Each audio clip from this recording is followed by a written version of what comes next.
Bismillahirrahmanirrahim. Assalamualaikum warahmatullahi wabarakatuh dan selamat sejahtera saya ucapkan kepada semua murid 2 gigih SMK Datuk Sulaiman. Okey, pada hari ini kita akan belajar perkara baru iaitu cara menulis ringkasan. Okey, dalam video ini saya akan menerangkan cara-cara untuk menulis ringkasan dengan mudah. Okey, jadi awak perlu faham dan catat isi penting yang saya nyatakan.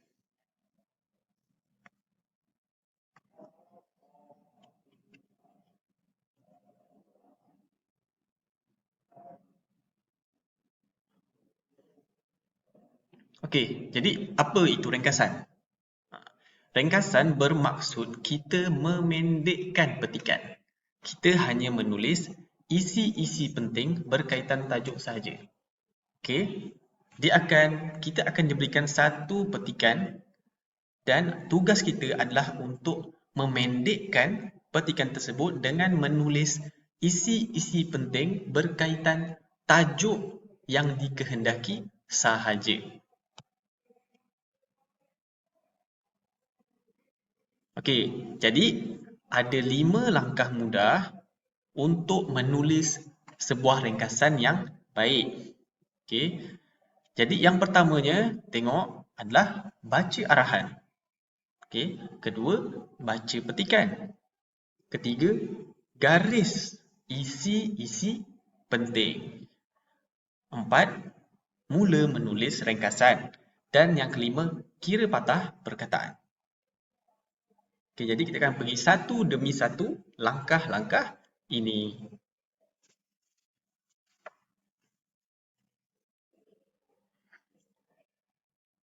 Okey, langkah yang pertama, baca arahan soalan dan fahami kata kunci soalan.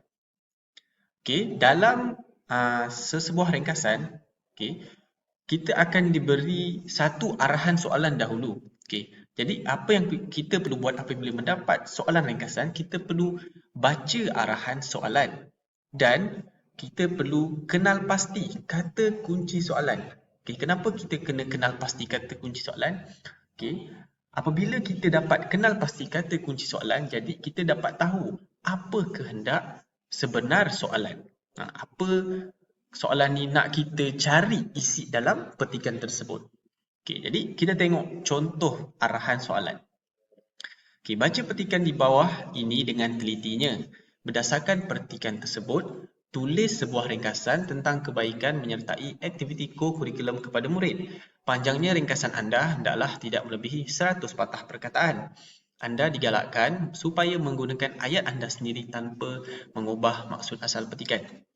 Okey, jadi nampak tulisan yang saya boldkan ini, yang saya hitamkan ni. Okey, ini adalah kehendak soalan. Okey, tengok. Kehendak soalan, tulis sebuah ringkasan. Jadi kita dah set dalam minda kita, kita perlu menulis sebuah ringkasan. Okey, ringkasan tentang apa? Apa isi yang kita perlu cari? Okey, ringkasan yang kita perlu cari adalah tentang kebaikan menyertai aktiviti ko-kurikulum kepada murid.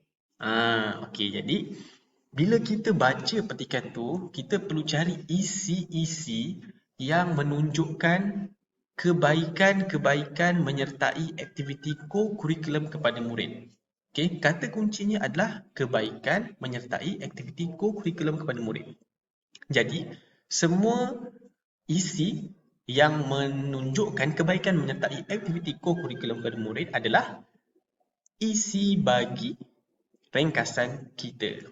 Okey, kata kunci adalah kebaikan. Okey, kebaikan maksudnya sama juga dengan faedah, manfaat, kelebihan dan sebagainya. Maksudnya suatu perkara yang positif. Okey, ini langkah yang pertama. Baca arahan soalan dan fahami kata kunci soalan. Okey, yang kedua. Okey, yang kedua, baca petikan dengan teliti. Okey, bila dah baca soalan, dah tahu kata kunci, kita perlu baca petikan untuk cari isi yang dikehendaki. Okey, baca petikan sekurang-kurangnya 2 kali dulu. Okey, Dan bila kita baca petikan, kita kena bulatkan ayat ataupun kita gariskan ayat yang mengandungi kata kunci soalan ataupun isi yang dikehendaki. Okey, contoh soalan. Kita tengok ni. Okey, perenggan ni. Okey, macam tadi kehendak dia adalah kebaikan menyertai aktiviti co-curriculum. Okey, tengok soalan ni. Okey, tengok perenggan ni. Okey, selain itu, aktiviti co-curriculum dapat melatih murid menjadi pemimpin. Ada pelbagai jawatan dalam persatuan seperti pengerusi, setiausaha, bendahari, ahli jawatan kuasa dan ahli biasa. Apabila murid-murid memegang suatu jawatan, maka mereka akan belajar untuk jadi ketua dan menguruskan aktiviti persatuan. Okay. Seterusnya, aktiviti co-curriculum dapat membentuk disiplin murid. Misalnya, murid-murid dilatih untuk berpakaian kemas, menepati masa dan mematuhi peraturan. Okay. Jadi, kata kunci yang kita kena pasti dalam arahan soalan tadi adalah kebaikan menyertai aktiviti co-curriculum. Okay. Jadi dalam perenggan ni, awak tengok ayat yang pertama. Okay. Ayat pertama ni ditulis, selain itu aktiviti co-curriculum dapat melatih murid menjadi pemimpin. Aktiviti co-curriculum dapat melatih murid menjadi pemimpin. Okay. Itu adalah kebaikan kan? Kebaikan, manfaat ataupun faedah. Okay. Maka secara langsungnya, secara automatik, okay, ayat pertama ni, iaitu aktiviti co-curriculum dapat melatih murid menjadi pemimpin adalah isi bagi kebaikan menyertai aktiviti co-curriculum. Okay. Dan ayat seterusnya ni adalah huraian bagi isi pertama ni lah. Dan tengok ni. Seterusnya, aktiviti co-curriculum dapat membentuk disiplin murid. Itu adalah kebaikan kedua. Kebaikan co-curriculum iaitu membentuk disiplin murid. Okay, awak kena gariskan ataupun bulatkan ayat ini.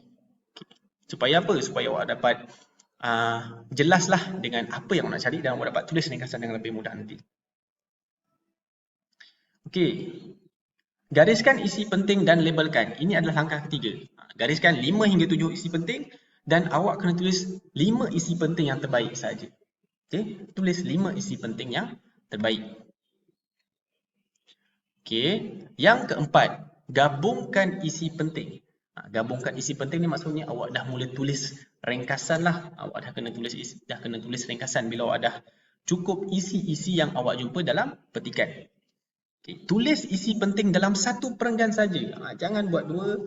Dalam satu perenggan saja, tak ada pendahuluan, tak ada penutup. Awak terus tulis dalam satu perenggan. Okay. Contoh macam tadi, dia kata kebaikan menyertai aktiviti co-curriculum. Terus tulis kebaikan menyertai aktiviti co-curriculum adalah, okey, masuk dia punya isi pertama. Tak perlu nak buat pendahuluan. Dan bila dah akhir, tak perlu buat kesimpulan. Okey, gunakan penanda wacana. Penanda wacana contohnya apa? Seterusnya, selain itu, di samping itu, seperkara lagi, kemudian, akhir sekali dan selanjutnya. Okey, awak kena tulis penanda wacana ni bila dah selesai satu isi, untuk sambung isi seterusnya, awak kena letak penanda wacana. Apa fungsi dia? Okay. Fungsinya adalah untuk mewujudkan satu ketertiban. Maksudnya teratur awak punya ayat ni daripada satu isi kepada isi yang lain. Okay. Dan yang terakhir, kira bilangan patah perkataan. Dan pastikan ringkasan awak tak melebihi 100 patah perkataan. Okay. Dan kalau awak lebih patah perkataan, akan dipotong perkataan yang lebih tu. Dan kalau ayat awak tergantung, maksudnya maka awak akan dipotong. Okay, baca semula ringkasan dan semak ejaan. Awak kena baca semula isi yang awak tulis tu dan semak ejaan kalau ada wujud kesalahan ejaan. Okay. Ini adalah rangka ringkasan. Paling mudah, paling ringkas. Okay.